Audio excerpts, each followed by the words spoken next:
Olá a todos e todas, vou comentar mais um livro da Simone de Beauvoir, o quarto dessa playlist sobre a autora. Falei Pirro e Cinéias, já falei Por uma Moral de Ambiguidade, e no vídeo passado eu fiz um vídeo gigantesco acerca de O Segundo Sexo, Fatos e Mitos, um vídeo de quase 30 minutos.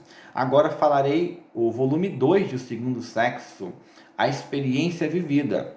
Fatos e mitos, como eu lhes disse, é a tentativa de Beauvoir de retornar o que chamamos de estado da arte, de ver aquilo que foi dito acerca do que é a mulher, da sua comparação para com o homem, e contrastar a opinião, os mitos, o senso comum com o que a ciência, nas suas distintas manifestações, conseguiu auferir ao longo dos anos.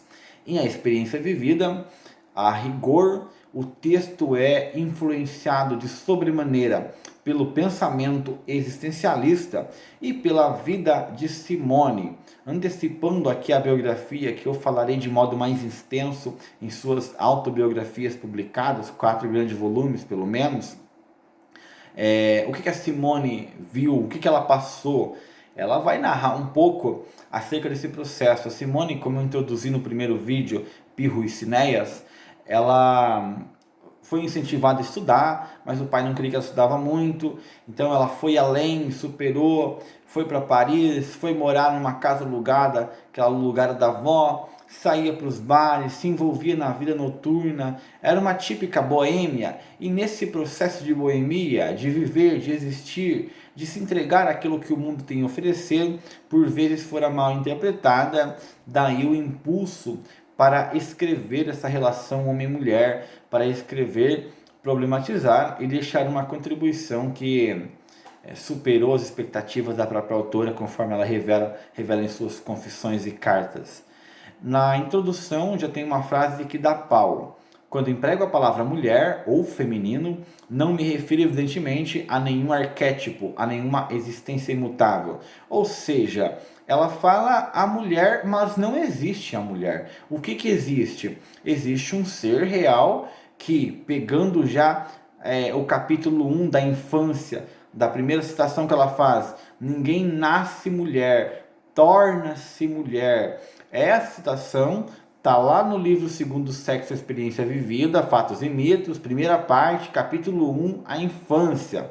Ou seja, quando ela fala da mulher, ela está falando das distintas manifestações de seres que nascem e se reconhecem enquanto sendo do sexo feminino e que se fazem a si mesmo no processo da existência. Não é um ser dado a priori, definido na transcendência. É um ser que não é dado nem na imanência, ele se faz na imanência.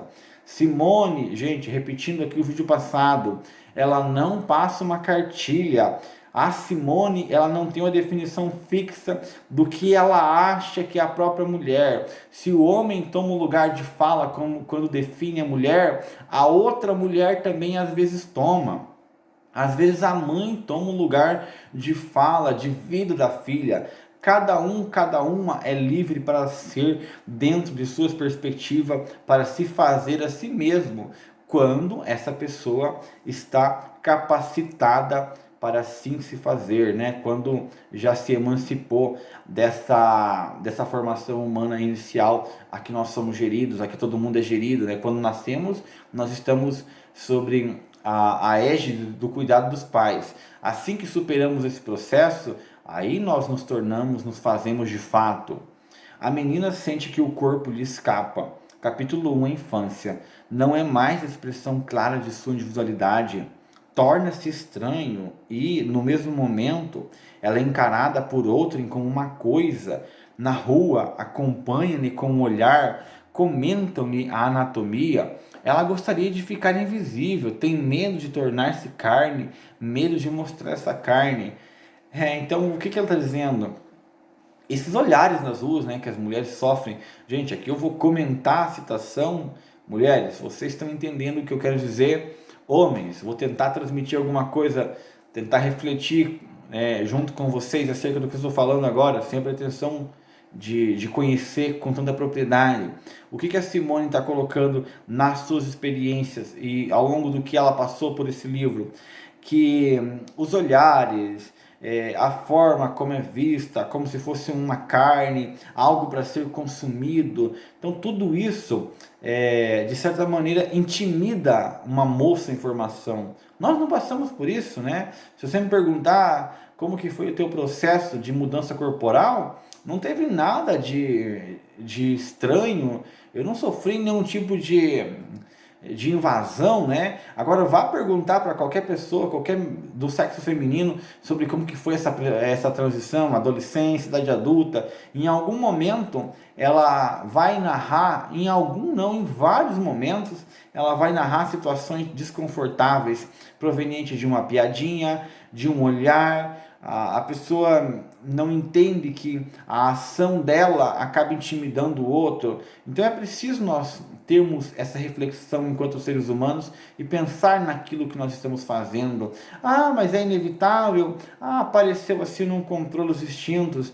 Nós nos socializamos, né? Citando Freud ali no mal-estar da cultura, nós nos socializamos controlando os instintos, educando a nós mesmos para não ser desagradável aos outros, para não ver os outros como se fosse um objeto para ser consumido.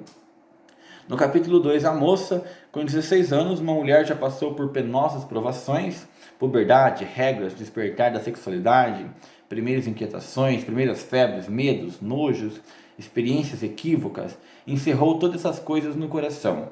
Aqui fala sobre a transição, também não preciso comentar muito sobre isso. No capítulo 3, iniciação sexual. Aqui interessante que no texto ela fala o que os caras perguntavam, né? A palavra chega, queres mais ainda? Foi bom? O próprio fato de fazer as perguntas evidencia a separação, transforma o ato amoroso numa operação mecânica cuja direção foi assumida pelo homem, né? Como se fosse o homem que é bom de cama, é o homem que está conduzindo, é ele que está agradando, enfim, quando devia ser uma coisa natural, uma coisa somativa, uma coisa espontânea. Então o próprio diálogo evidencia isso na perspectiva de Simone de Beauvoir. É por isso mesmo que ele as faz. Muito mais do que a fusão e a reciprocidade, ele busca o domínio, busca ser o dono das ações.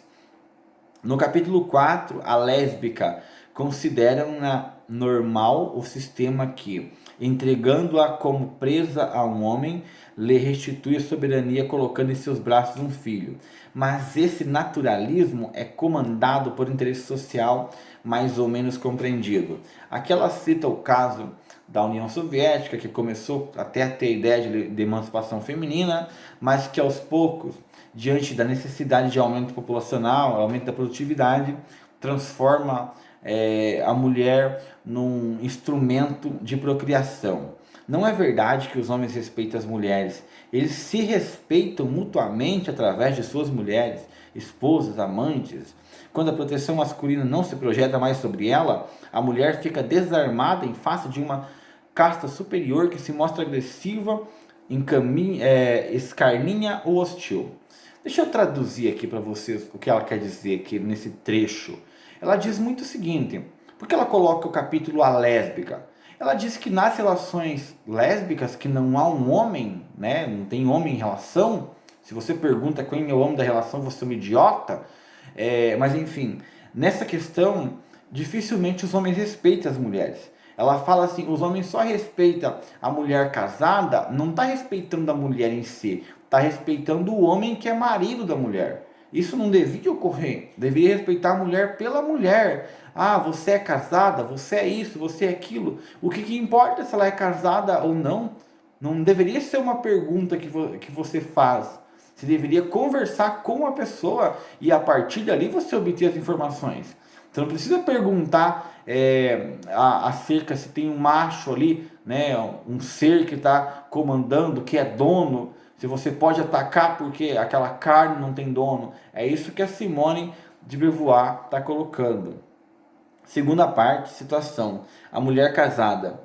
O casamento, escravizando a um homem, faz dela dona de um lar. Essa não precisa comentário. Há poucas tarefas que se aparentem mais do que as de dona de casa. Ao suplício de Sísifo, um livro que é título do livro de Camus, né? Dia após dia é preciso lavar os pratos, espanar os móveis, consertar a roupa, que no dia seguinte já estarão novamente sujos, empoeirados, rasgados. A sensação de eterno recomeço. Aqui tem um escritor que em 1862 escreveu Recordações da Casa dos Mortos, que é o Fyodor Dostoiévski. E o que ele coloca é muito em relação ao trabalho de dono de casa, no caso dona, porque a maior parte das mulheres que faziam, estão falando da segunda metade do século XX, que esse trabalho não tem fim, ele não aparece, né? Ele é repetitivo, não aparece, ele te destrói pouco a pouco. Quando você pergunta o que o homem fez, o homem que trabalha fora, a mulher no lar. Ah, eu fiz isso, eu vendi tal coisa, eu comprei. E a mulher? A mulher limpa o filho, a mulher limpa a cozinha, daqui a pouco quando volta tá tudo sujo e parece que não se fez nada. Não tem o senso de realização. Deixa eu lembrar para você que nós estamos falando de uma existencialista. Se nós estamos falando de uma existencialista, é fundamental que a existência dessa mulher possa ter sentido. E como que se dá sentido numa vida de um existencialista? É fazendo a si mesmo, é fazendo tarefas que são agregadoras. Então a mulher que ela está relegada ao lar, ela não perde só o seu domínio econômico, que a Beauvoir cita em Fatos e Mitos, ela perde a condição de se fazer enquanto mulher também, porque a função não é agregadora, não é constitutiva, não projeta sonhos fora de uma esfera, mas ela se mergulha numa presencialidade insuportável, num cativeiro, por assim dizer. Eis esta a situação da mulher casada na perspectiva de Simone de Beauvoir. A sociedade, capítulo 2, a mãe. A sociedade tão escarniçada na defesa dos direitos do embrião. Ela está falando do aborto aqui, tá? Se desinteressa da criança a partir do nascimento, persegue as praticantes de aborto, ao invés de tentar reformarem essa escandalosa instituição que chamam de assistência pública. Se recusam a admitir que o feto pertence à mulher que o traz no ventre. Asseguram, por outro lado, que o filho é coisa dos pais. Aqui ela fala um pouco sobre a hipocrisia da moral que proíbe o aborto, mas que não dá nenhuma assistência para quem é mãe, para quem está tendo que cuidar das crianças, muitas vezes sem nenhum recurso. Os homens que mais respeitam uma vida embrionária são também os que mostram mais diligentes quando se trata de condenar adultos a uma morte militar. Aí é incoerência. Eu sou contra o aborto, mas eu quero matar fulano por ter feito algo. Se você é a favor da vida, você permanece sendo a favor da vida. Se você é contra, você é contra. Então a Beauvoir, ela está dizendo isso. Por que você defende um feto, mas você defende a pena de morte? Não existe instinto materno, então as pessoas condenam quando a mãe é fiel e fala que é um suplício, que tem dificuldade. Essa ideia de instinto não existe em lugar nenhum, ela é um mito que a pessoa faz para que a mãe aceite esse calvário, essas mudanças, que por vezes não é tão agradável assim. Isso não significa que não há amor entre a criança e a mãe, pelo contrário, a mãe ama, mas o fato dela amar não impede de sofrer no processo de cuidar desse filho. A vida social do capítulo 3 são os costumes que regulamentam o compromisso entre o exibicionismo e o pudor. Em Vestidos de Noite, a mulher se fantasia de mulher para o prazer de todos os machos e orgulho de seu proprietário. Aqui ela fala primeiro em relação às normas morais, como são todas construídas, são todas de acordo com o meio, não são nada dado, e em seguida apresenta a mulher troféu que o homem tenta exibir como sendo sua, como sendo dono, e por aí vai.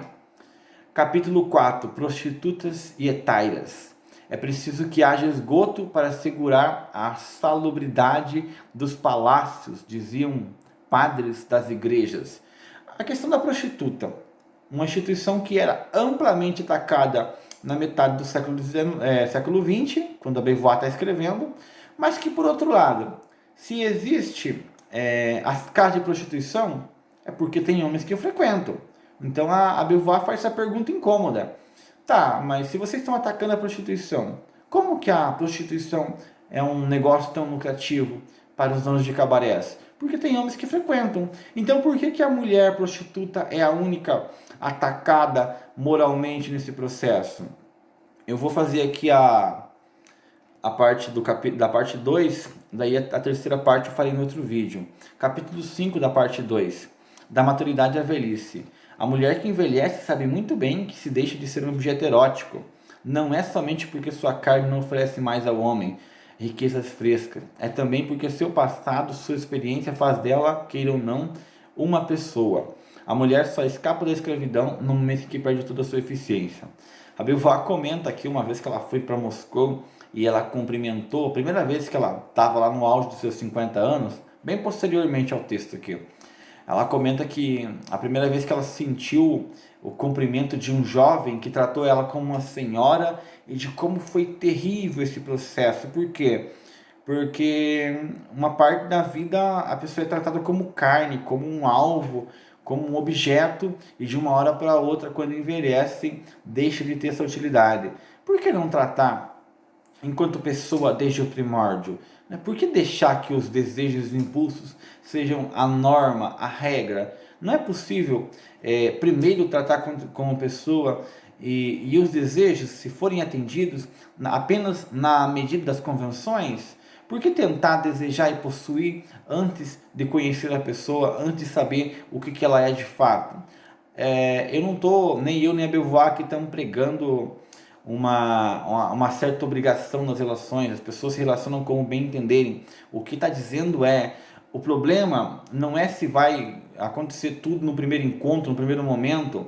O problema é a forma como a mulher é vista, a forma como ela é tolhida de suas condições, de sua capacidade de escolher, como a forma que ela se apresenta, que ela se define, que ela se veste, afeta a maneira como ela é tratada. Não deveria ser assim. Pouco importa se está de calça, moletom, de mini saia. Isso deveria ser uma regra. Não deveria nos preocuparmos com essa questão externa, né? Então é isso que a Beauvoir está colocando. No capítulo 6, último capítulo da segunda parte, fecha uma mulher em uma cozinha ou em um camarim e se espanta que seu horizonte seja limitado. Cortam-lhe as asas e lamentam que não saibam voar. Que lhe abram o futuro e ela não será mais obrigada a instalar-se no presente. Um senhor condecorado com legião de honra continua um homem de bem. Quando deflora uma menina, tem suas fraquezas, quem não as tem? Ao passo que a menina que não atinge a região ética do universal, que não é um magistrado, nem um general, nem um grande francês, mas apenas uma menina, joga seu valor moral na região contingente da sexualidade. Aqui 2 pesos e 2 medidas. Primeiro, quando você coloca a mulher num local fechado, é normal que ela vai ter o seu horizonte cada vez mais limitado. A Simone cita aqui a Sofia Tolstói. E no segundo momento ela fala assim: por que a sociedade é tão indolente para julgar um homem adulto que faz coisas erradas e tão escarniçada para julgar uma menina que não sabe nada da vida, que é seduzida? Ela estava procurando, ela procurou, ele agiu porque ela procurou. Então é um processo contraditório. Um senhor que deveria ter uma noção moral elevada tem as suas licenças para cometer os piores despauterios, mas uma menina jovem, inocente, que às vezes não conhece nada do mundo, devido a uma criação extremamente recatada, essa menina exige que tenha uma postura moral muito acima do permitido, muito acima das possibilidades que são apresentadas. No próximo vídeo eu falarei sobre a terceira parte de O Segundo Sexo, a experiência vivida.